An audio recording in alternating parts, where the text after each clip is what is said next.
Так, ну и вот снова мы возвращаемся к нашим темам.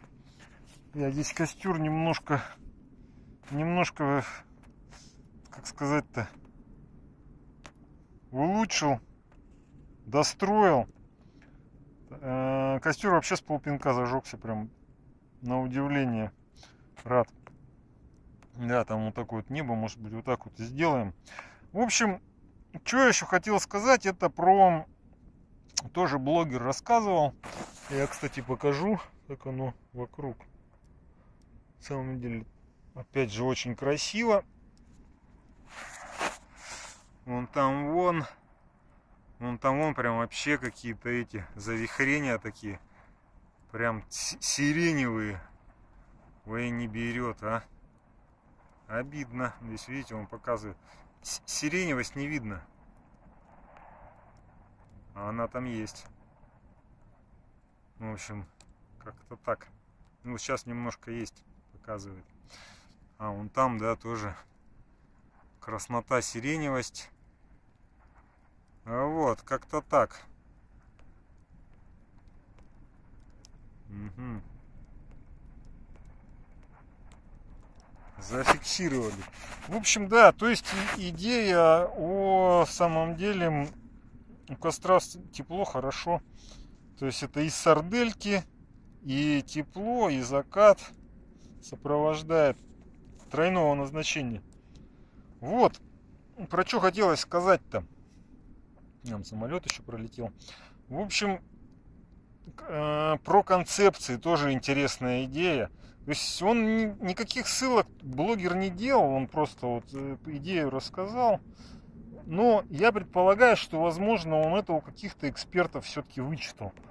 Потому что какая-то такая идея интересная и похожая на правду. О том, что... О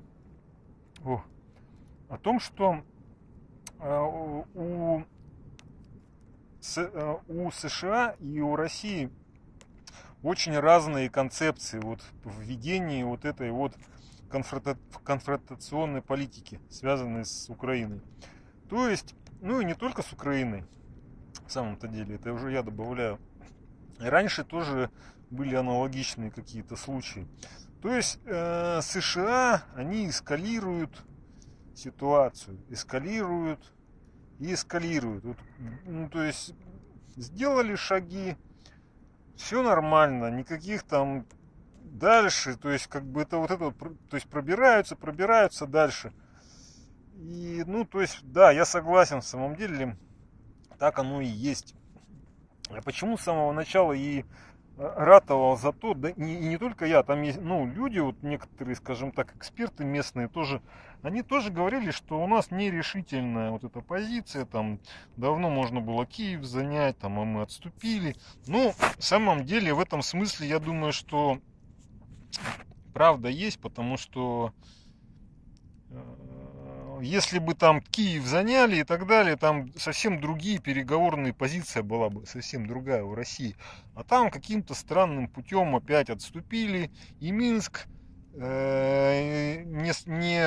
как сказать, в Минск-2 эти переговоры уже показали, что нельзя договариваться с Западом. И до Минска-2 еще куча было этих случаев. И снова каким-то образом все равно руководство считает, что там Запад начнет выполнять какие-то договоренности, и снова использовали, и вот.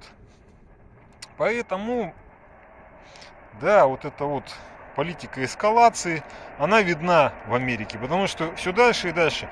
Начало вообще было поставки там на Украину, поставляли, я вот просто помню, были поставки каких-то там формы, униформы, там каких-то медицинских.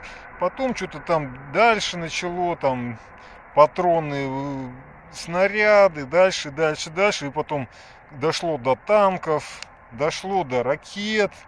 Все дальше и дальше. То есть сейчас там у них с беспилотниками неплохо обеспечивают их разведкой вот этой космической. Россия много чего может ответить, скажем так, вот на все вот эти вот поползновения, на вот эти вот эскалационные шаги Ну, например, я согласен с блогером, можно, например, зачистить Черное море от их беспилотников. Ну, просто начать их сбивать, мочить. То есть, я вот уверен, что у России более чем средств для уничтожения этих, это большие вот эти беспилотники, типа Риппер, Жнец. То есть там, ну, то есть у американцев очень продвинутые эти беспилотники в самом-то деле, но они стоят хорошие деньги. Поэтому как-то, как сказать-то, в этом смысле,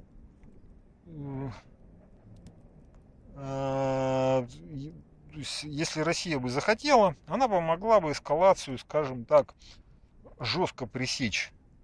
Ну, давным-давно можно было грохнуть ядерный взрыв рядом с Польшей. Тоже давно бы эскалация, скажем так, пресеклась, была бы остановлена. Но вот в чем заключается стратегия России? Стратегия России заключается в ответах. То есть Россия постоянно прогнозирует какие-то вещи. Приветствую!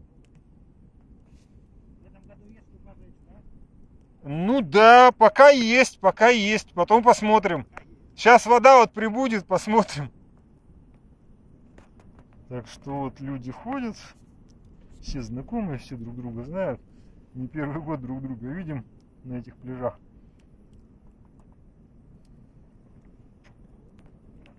Так что да, вот действительно просматривается вот эта вот стратегия России, то есть прогнозируется где-то какая-то горячая, там, то есть по сильной необходимости, где просматривается какая-то критическая уязвимость, там что-то делается. То есть, причем как-то все это планируется и долго все растягивается. Вот тот же самый атака на Харьковском направлении, понятно, что она должна была быть подготовлена там большими хорошими силами и так далее. Она была действительно хорошо подготовлена, но я не знаю, сколько уже прошло-то времени, пока она началась.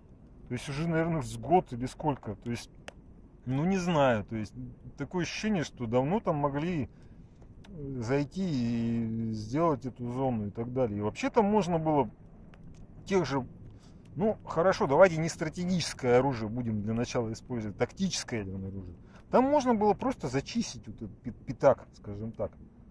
Там от тактического ядерного оружия особого заражения это не пойдет в сторону России. Поэтому, как бы, ну не знаю, но видите, это такие решительные действия, они ответственность там большую на тебя взваливают, как ответят с той стороны и так далее. То есть, а там тоже начнут дальше эскалировать. Но проблема в том, что здесь надо понять, как вот этот баланс, скажем так, эскалации и баланс ответов. То есть, потому что позиция России, понятно, Россия все-таки, там сколько, в 25 раз, что-то такое Боррель, по-моему, называл, экономика России меньше вот коллективного Запада. Поэтому понятно, что мы находимся в состоянии, вообще говоря, не превалирующего. То есть у нас нету такого преимущества не экономического, скажем так. А это очень важно для ведения войн. Не только там оборудование, вооружение и полководцы, скажем так, решения на поле битвы, а еще и вот эта огромная экономическая машина, которая обеспечивает всю войну, там вот спецоперацию в нашем случае. Поэтому, понятно, вот это очень позиция с точки зрения России, вот это вот осторожная, аккуратная, то есть по ответам и так далее. Но, к сожалению, я говорю, что здесь все-таки нужен какой-то баланс. Но это мое личное мнение, что баланс между аккуратностью и вот прогнозированием, насколько эта аккуратность может привести к дальнейшим, скажем так, к дальнейшему ущербу и экономическому, и военному. И вот такое ощущение, что у американцев баланса нет, что они эскалируют слишком сильно, а у нас наоборот баланса нет, что мы не эскалируем слишком, наоборот стараемся по минимуму, как бы. То есть эффективно, да, у нас там перемалывается украинское население, вот, которое идет, которое забирает в армию, но в итоге, то есть чем это может закончиться, когда начнут ракеты лететь по российским городам. Уже дальше, имеется в виду, вплоть до Москвы. Что будет потом, когда вот это начнется? Как будет Россия отвечать? Непонятно, а все к этому идет. Поэтому не знаю. Ну, то есть учение с тактическим ядерным оружием, это было правильным шагом, в самом-то деле. И это давно надо было сделать. Сейчас надо еще учение со стратегическим ядерным оружием сделать.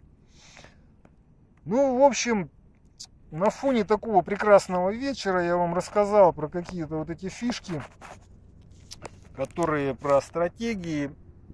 Но опять же, это на уровне обсуждений, на уровне мы не знаем, что там действительно, как оно работает. А вот как бы предполагать мы можем. Ну, кстати, посмотрите, какие у нас там надвигаются облака.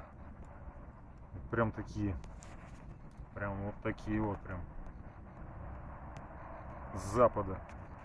Запад нам ничего хорошего в итоге дать-то не может, кроме своей гегемонии и требования ресурсов. Вот так. Ладно, всем добра, победы России, победы над этим нацистским глобалистским Западом. Пока.